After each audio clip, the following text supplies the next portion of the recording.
नमस्कार, आपका हमारे न्यूज चैनल UK24 न्यूज में स्वागत है। हल्द्वानी में शराब पीकर गाड़ी मत चलाना, तगड़ी चेकिंग में 18 लोग पकड़े गए, वाहन चोर भी गिरफ्तार। हल्द्वानी में इन दिनों नशा कर वाहन चलाने वालों के खिलाफ जोरदार अभियान चला हुआ है। पुलिस ने 2 दिन में 500 से ज्यादा वाहन चालकों को अल्कोहल टेस्ट किया। इसमें से 18 लोग शराब पीकर वाहन चलाते पकड़े गए। इस दौरान दिलचस्प तरीके से एक वाहन चोर भी पकड़ा गया। उत्तराखंड के वनों का जीपीएस से होगा सटीक सीमांकन, तराई डिवीजन के वर्किंग प्लान पर जारी हुए निर्देश। उत्तराखंड वन विभाग की वर्किंग प्लान बैठक में तराई पूर्वी और पश्चिमी वन प्रभाग को लेकर अहम फैसले किए गए। वनों के संरक्षण के लिए सीमांकन को सैटेलाइट यानी जीपीएस के माध्यम अंकित किया जाएगा। इसके साथ ही बाघों के संरक्षण के लिए विशेष कार्य योजना बनेगी। रामनगर में तेज रफ्तार कार ने बाइक को मारी टक्कर, काम से लौट रहे शख्स की मौत। रामनगर में सड़क हादसे में एक शख्स की मौत हो गई। ये शख्स अपना काम खत्म करके बाइक से घर लौट रहा था। इसी दौरान तेज रफ्तार कार ने उसे टक्कर मार दी। टक्कर इतनी भीषण थी कि बाइक सवार शख्स झाड़ियों में जा गिरा। अस्पताल ले जाते समय डॉक्टरों ने उसे मृत घोषित कर दिया। तो नालका गांव की महिलाओं ने भदेश्वर महाराज को भेंट के चांदी के त्रिशूल और डमरू, खुद जमा किए 2.5 लाख रुपए। भगवत भक्ति का कोई और छोर नहीं है। ऐसा ही कुछ उत्तरकाशी के तुनालका गांव में देखने को मिला। यहाँ की माताओं और बहन बेटियों ने अपने इष्ट देव भदेश्वर महाराज को चांदी का त्रिशूल और डमरू चढ़ाए हैं। चांदी के त्रिशूल और डमरू के लिए इन लोगों ने 4.5 लाख रुपए जमा किए। भदेश्वर महाराज का भगवान शिव का रूप माना जाता है। इस समारोह के दौरान रात्रि जागरण के साथ भव्य मेला आयोजित किया गया। कॉर्बेट के ढेला रेंज में बाघ के हमले में घायल हाथी के बच्चे की हुई मौत। भीमताल में गुलदार ने बछड़े को बनाया निवाला। रामनगर के ढेला रेंज में बाघ के हमले में घायल हुआ हाथी का बच्चा मर गया। उसको बचाने की सारी कोशिशें सफल नहीं हो पाई। बाघ ने 9 दिन पहले हाथी के बच्चे को बुरी तरीके से घायल कर दिया था। उधर नैनीताल जिले के ही भीमताल इलाके में गुलदार ने गाय के बछड़े को मार डाला। उत्तराखंड पुलिस को अपग्रेड प्रशिक्षण देने के लिए बनाई गई टीम मिशन कर्मयोगी में इन 10 विषयों पर दी प्रस्तुति। उत्तराखंड पुलिस के प्रशिक्षण को चुस्त दुरुस्त बनाने की कवायद की जा रही है। पुलिस प्रशिक्षण के लिए 10 विषयों को चुना गया है, जिनका टीम में प्रस्तुतिकरण दिया। डीजीपी अभिनव कुमार ने कहा कि उपनिरीक्षक पद प्राप्त करने वाले कर्मियों के लिए स्नातक डिग्री प्राप्त करने की भी व्यवस्था बनाई जाएगी। रामनगर में पुराने विवाद को लेकर 2 पक्षों में मारपीट, चली गोलियां, 2 लोग घायल। रामनगर में पुराने विवाद को लेकर एक पक्ष ने दूसरे पक्ष को कुछ लोगों पर गोली चला दी। गोलीबारी में 2 लोग घायल हो गए। एक की हालत गंभीर बताई जा रही है।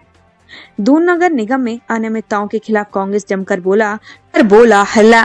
देहरादून नगर निगम में फैली अव्यवस्थाओं और स्मार्ट सिटी देहरादून की विभिन्न समस्याओं को लेकर कांग्रेस ने जिलाधिकारी कार्यालय में प्रदर्शन करते हुए अपना विरोध दर्ज कराया। इससे पहले कांग्रेस जन राजपुर रोड स्थित प्रदेश मुख्यालय में एकत्रित हुए। उसके बाद कांग्रेस महानगर अध्यक्ष डॉक्टर जसविंदर गोगी के नेतृत्व में कांग्रेस के कार्यकर्ताओं ने जिलाधिकारी कार्यालय तक पैदल मार्च निकाला। वहां सरकार के खिलाफ जमकर नारेबाजी करते हुए अपना आक्रोश व्यक्त किया। अपनी मांगों को लेकर कांग्रेस ने सिटी मजिस्ट्रेट प्रत्युष कुमार जिलाधिकारी के नाम एक ज्ञापन भी प्रेषित किया। पार्टी के महानगर अध्यक्ष जसविंदर गोगी ने कहा, देहरादून के नगर निगम में व्याप्त भ्रष्टाचार हुआ है। ऐसे में जनहित को देखते हुए वहां हुई अनियमितताओं की जांच होना नितांत जरूरी है। उन्होंने कहा, देहरादून स्मार्ट सिटी प्रोजेक्ट के तहत निर्माण कार्य किए जा रहे हैं, लेकिन कछुआ गति से काम हो रहा है। शहर में कई जगहों पर सड़क टूटी हुई है। उन्होंने कहा, जमीनों को खुद बुर्द किए जाने के मामले हो या फिर टेंडर प्रक्रिया में अनियमितताओं के बरतने के मामले हो, कांग्रेस पार्टी इन सब की जांच की मांग करती है। खनन कारोबारियों को बिना अनुमति के रैली निकालना पड़ा भारी, सिटी मजिस्ट्रेट ने कार्रवाई के दिए निर्देश। शहर की सड़कों में खनन कारोबारियों को अर्धनग्न होकर प्रदर्शन करना और सिटी मजिस्ट्रेट कार्यालय में धरने पर बैठना भारी पड़ गया। पूरे मामले में सिटी मजिस्ट्रेट हल्द्वानी रचा सिंह ने खनन कारोबारी को एसडीएम कोर्ट परिसर में अराजकता पैदा करना का दोषी मानते हुए कारोबारियों के खिलाफ विधिक कार्रवाई के अपर पुलिस अधीक्षक को निर्देश दिए हैं। सिटी मजिस्ट्रेट के निर्देश के बाद पूरे मामले की जाँच पुलिस कर रही है। कोटद्वार कॉमेट्स को मिला वर्ल्ड रैंकिंग 3 आर्चरी प्लेयर अभिषेक का साथ। उत्तराखंड आर्चरी लीग में लगाएंगे निशाना। आगामी 2 जनवरी से उत्तराखंड आर्चरी लीग का आगाज होने जा रहा है। यह लीग परेड ग्राउंड के इंडोर बहुउद्देश्य स्पोर्ट्स ग्राउंड में होगी। इस लीग को उत्तराखंड आर्चरी एसोसिएशन आयोजित करने जा रहा है। एसोसिएशन का कहना है कि लीग फॉर्मेट में आर्चरी गेम्स को करना एक बेहद महत्वपूर्ण पहल है। इससे जहां एक तरफ आर्चरी गेम्स को बढ़ावा मिलेगा, तो वहीं दूसरी तरफ आम लोगों भी इससे जुड़ेंगे। वहीं टॉप आर्चरी प्लेयरों की बोली लगाई जा चुकी है। वुमेन सेफ्टी को लेकर महिला कांग्रेस ने बुलंद की आवाज। देहरादून में करेंगी प्रदर्शन, मिला हरीश रावत का साथ। प्रदेश में महिलाओं पर बढ़ती अत्याचार की घटनाओं को लेकर कांग्रेस हमलावर है। इसी कड़ी में कांग्रेस 19 दिसंबर को भाजपा सरकार के खिलाफ बड़ा प्रदर्शन करने जा रही है। इस विरोध प्रदर्शन में बड़ी संख्या में महिला कांग्रेस की कार्यकर्ता हिस्सा लेंगी। वहीं पूर्व मुख्यमंत्री हरीश रावत ने भी महिलाओं के खिलाफ बढ़ते अपराधों पर चिंता जताई है। हाईकोर्ट में हुई आवारा पशुओं के मामले पर सुनवाई, नगर आयुक्त ने कोर्ट में दी कार्रवाई की जानकारी। उत्तराखंड हाईकोर्ट ने हल्द्वानी शहर सहित प्रदेश के अन्य राष्ट्रीय और राजमार्गों पर पशुओं को छोड़े जाने के खिलाफ दायर जनहित याचिका पर सुनवाई की। मामले की सुनवाई कल भी जारी रहेगी। सोमवार को इस सुनवाई में मुख्य नगर आयुक्त हल्द्वानी फिर कोर्ट में पेश हुए। उन्होंने कोर्ट को अवगत कराया कि नगर निगम हर दिन 5 से 6 आवारा पशुओं को पकड़ रहा है, परंतु अब नगर निगम के पास इनको रखने के लिए जगह नहीं है। उन्होंने कोर्ट को बताया कि 2019 में आवारा जानवरों की गणना हुई थी, उसके बाद नहीं हुई। 2019 में इसकी संख्या 600 से अधिक थी। वर्तमान समय में इसकी संख्या बढ़ गई है, लेकिन इसको रखने की व्यवस्था नहीं है। निजी गौशाला में भी अब जगह नहीं बची। लोकसभा चुनाव से पहले शुरू हो जाएगा मालन पुल का पुनर्निर्माण, रितु खंडूरी ने दिलाया भरोसा। लोकसभा चुनाव पहले मालन नदी पर पुल का पुनर्निर्माण कार्य शुरू हो जाएगा। कोटद्वार विधायक रितु खंडूरी ने इस बात को लेकर भरोसा जताया है। कोटद्वार विधायक रितु खंडूरी ने कहा, कोटद्वार कौड़िया से चिल्लरखा मोटर मार्ग का भी कायाकल्प जल्द पूर्ण कर लिया जाएगा। एटीएम कैश डिपॉजिट मशीनों से किया लाखों का गबन, 3 आरोपी रायबरेली से गिरफ्तार। कोतवाली पटेल नगर पुलिस ने एटीएम और कैश डिपॉजिट मशीनों में लाखों की धोखाधड़ी कर गबन करने वाले 3 फरार आरोपियों को रायबरेली उत्तर प्रदेश से गिरफ्तार किया है। आरोपियों के कब्जे से गबन की 4 लाख रुपए की धनराशि बरामद की गई है। सभी आरोपी अलग अलग बैंकों के एटीएम और कैश डिपॉजिट मशीनों में पैसा जमा करने वाली कंपनी में कार्यरत थे। पुलिस ने सभी को कोर्ट में पेश कर जेल भेज दिया है। न्यायिक रिमांड पर देहरादून फर्जी रजिस्ट्री मामले के मुख्य आरोपी, दूसरे मामले में होगी पूछताछ। देहरादून फर्जी रजिस्ट्री मामले के मुख्य आरोपी को एक के बाद एक कारनामे सामने आ रहे हैं। आरोपियों का नाम क्लेमेंट टाउन थाने में संपत्ति खुर्द-बुर्द करने में भी शामिल है, जिसके लिए फर्जी रजिस्ट्री घोटाले के मुख्य आरोपी की रिमांड ली गई। अब उनसे इस मामले में भी पूछताछ की जाएगी। उत्तराखंड में एकल महिलाओं के लिए अच्छी खबर, स्वरोजगार के लिए तैयार होगा प्रस्ताव, मिलेगी 75% सब्सिडी। राज्य में एकल महिलाओं को स्वरोजगार देने के लिए प्रस्ताव तैयार किया जा रहा है। इस प्रस्ताव को जल्द कैबिनेट में लाया जाएगा। इसके साथ ही राज्य में मेधावी बालिकाओं को सम्मानित करने के लिए डेटा तैयार करने के निर्देश भी अधिकारियों को दे दिए गए हैं। टिहरी में बीमार पिता के लिए दवाई लेकर जा रहा था बेटा, कार खाई में गिरने से हो गई मौत। ऋषिकेश गंगोत्री हाईवे पर बैलधार के पास एक कार खाई में जा गिरी, जिसमें कार चालक गंभीर रूप से घायल हो गया।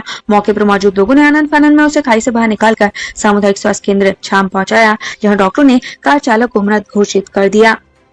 उपभोक्ता फोरम में स्टाफ कमी मामले में सुनवाई, 22 दिसंबर तक स्थिति स्पष्ट करे सरकार। उत्तराखंड हाईकोर्ट ने जिला उपभोक्ता फोरम में सदस्यों की तैनाती के मामले में सुनवाई की। हाईकोर्ट ने इस मामले में सरकार से 22 दिसंबर तक की स्थिति स्पष्ट करने को कहा। कार्यवाहक मुख्य न्यायाधीश मनोज कुमार तिवारी और न्यायमूर्ति विवेक भारती शर्मा की खंडपीठ में आज इस मामले की सुनवाई हुई। सरकार की ओर से कहा गया कि इन पदों पर जिला उपभोक्ता फोरम में अध्यक्ष और सदस्यों की नियुक्ति के लिए इसी साल में मई में प्रक्रिया शुरू कर दी गई थी। फ्रेंचाइजी लेने के लिए किया गूगल सर्च, खाते से उड़ गए 24 लाख रुपए, मामले में 2 आरोपी गिरफ्तार। अगर आप भी ऑनलाइन किसी कंपनी की फ्रेंचाइजी लेने के लिए सर्च करते हैं तो जरा सावधान हो जाइए। गूगल पर शो होने वाले नंबर साइबर ठगी भी हो सकते हैं। ऐसा ही ठगी का शिकार देहरादून का शख्स हुआ, जिसके साथ 24 लाख रुपए से ज्यादा की ठगी हो गई। इस बीच ठगी करने वाले 2 आरोपियों को छत्तीसगढ़ पुलिस ने पकड़ लिया, जिन्हें उत्तराखंड एसटीएफ की टीम वारंट बी के तहत देहरादून ले आई है। शीतकाल में आईटीबीपी करेगी बद्री केदार धाम की सुरक्षा, जवानों की एक प्लेटून तैनात। बद्रीनाथ और केदारनाथ धाम में सुरक्षा व्यवस्था के लिए आईटीबीपी को तैनात कर दिया गया है। बीकेटीसी अध्यक्ष अजेंद्र अजय ने राज्य सरकार से बद्रीनाथ और केदारनाथ धाम में सुरक्षा व्यवस्था को लेकर पत्र लिखा था, जिसके बाद राज्य सरकार ने गृह मंत्रालय को लेकर इसे अनुरोध किया, जिसके बाद अब दोनों धामों में आईटीबीपी तैनात कर दी गई है। लक्सर में 15 लाख की स्मैक के साथ 2 तस्कर गिरफ्तार। रुद्रपुर में भी मिली बड़ी कामयाबी। लक्सर में पुलिस ने 15 लाख रुपए से अधिक की स्मैक बरामद की है। साथ ही 2 आरोपियों को भी गिरफ्तार कर लिया गया है। वहीं पुलभट्टा पुलिस ने 1.5 किलो चरस बरामद की है, जिसकी कीमत 1.5 लाख रुपए आंकी जा रही है। धामी मंत्रिमंडल की बैठक खत्म, 30 प्रस्तावों पर लगी मोहर, मसूरी को बनाया जाएगा तहसील। धामी मंत्रिमंडल की बैठक में 30 प्रस्तावों पर मोहर लगी है। कैबिनेट बैठक में मसूरी को तहसील बनाए जाने का फैसला लिया गया है। इसके साथ ही मसूरी एसडीएम की पावर भी बढ़ाई गई है। साथ ही कैबिनेट बैठक में पीपीएस ऑफिसर के ढांचे में भी परिवर्तन किया गया है। उत्तराखंड में जल्द लागू होगा यूसीसी, आनंद कारज एक्ट पर कैबिनेट ने लगाई मुहर। रुद्रपुर युवा सिख सम्मेलन में बोले धामी। भारतीय जनता पार्टी ने रुद्रपुर में युवा सिख सम्मेलन का आयोजन किया, जिसमें मुख्यमंत्री पुष्कर सिंह धामी ने शिरकत की। इस दौरान सीएम धाम ने केंद्र और राज्य सरकार द्वारा किए जा रहे विकास कार्यों की जानकारी दी। सीएम धाम ने कहा, डबल इंजन सरकार सिख समुदाय की समस्याओं के लिए हमेशा खड़ी है। इस दौरान सीएम धाम ने इशारों में विपक्ष पर भी हमला बोला। सीएम धाम ने कहा कि चुनाव आते ही विपक्ष सिख समुदाय को बरगलाने का काम करेगा, लेकिन उन्हें मुंह तोड़ जवाब देना है। सीएम ने अपने संबोधन में समान नागरिक संहिता को जल्द लागू करने का जिक्र किया। इसके साथ ही आनंद कारज एक्ट पर भी काम आगे बढ़ने की बात कही है। रुड़की एसबीआई एटीएम लूट, फर्जी निकली स्कॉर्पियो की नंबर प्लेट, धरपकड़ के लिए पुलिस ने खंगाले 250 सीसीटीवी। वे मेवात पहुंची टीमें। रुड़की में लुटेरों ने गैस कटर से एसबीआई का एटीएम कार्ड का लाखों का गैस उड़ाया। लूट की घटना बीते शनिवार की है। पुलिस मामले की छानबीन कर रही है, जिसमें पता चला कि बदमाशों ने जिस स्कॉर्पियो से घटना को अंजाम दिया उसकी नंबर प्लेट फर्जी थी। स्कॉर्पियो पर जो नंबर प्लेट लगी थी वो पौड़ी जिले की है। पुलिस ने बदमाशों की धरपकड़ के लिए 250 सीसीटीवी खंगाले हैं, जिसमें उनकी लास्ट लोकेशन मुजफ्फरनगर मिली है। ज्वेलरी शोरूम लूट मामला, माल की अब तक नहीं हुई रिकवरी, पुलिस ने तैयार किया प्लान बी, रिमांड पर होगा सरगना। उत्तराखंड की राजधानी देहरादून में राज्य स्थापना दिवस 9 नवंबर को ज्वेलरी शोरूम में हुई दिन दहाड़े लूट की घटना को अंजाम देने वाले 3 आरोपियों की गिरफ्तारी हो चुकी है, जबकि घटना को अंजाम देने के लिए मदद करने वाले 7 आरोपियों की गिरफ्तारी हो चुकी है। ऐसे में दून पुलिस अब तक कुल 10 आरोपियों की गिरफ्तारी कर चुकी है, लेकिन इसके बावजूद भी लूटे गए 14 करोड़ के जेवरात अभी तक बरामद नहीं हो पाए हैं। ऐसे में दून पुलिस अब ज्वेलरी रिकवरी के लिए प्लान बी पर काम करने जा रही है।